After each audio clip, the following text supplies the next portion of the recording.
Just following up on the president's call with Xi Jinping last week, the U.S. is obviously concerned about China supporting Russia, and so the president laid out consequences if China provided material support to Russia.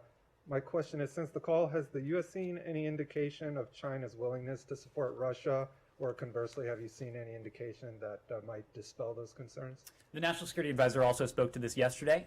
He made the point, as we did in the aftermath of that call and just before it, that we will be watching closely that any effort on the part of the PRC to help Russia escape the worst consequences of the economic and financial measures that the international community has imposed on it would be of great concern and would be met with severe implications. As the National Security Advisor said yesterday, we haven't seen any indication that the PRC has provided that support. And then, just to follow up, Secretary General Stoltenberg today in his press conference said that China has provided Russia with political support by spreading lies and disinformation, and said during this week's meetings in NATO would be discussing China's role. Would the U.S. be willing to impose any of those consequences for political support, not material support?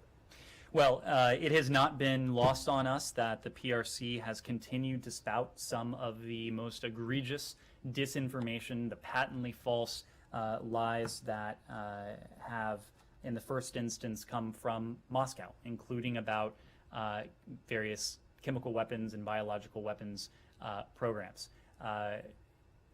That is something that is irresponsible. It is irresponsible for any country to do, whether that is Russia, whether that is the PRC, or any other country around the world. It's something that we take great umbrage at, and it is something that we are watching very closely.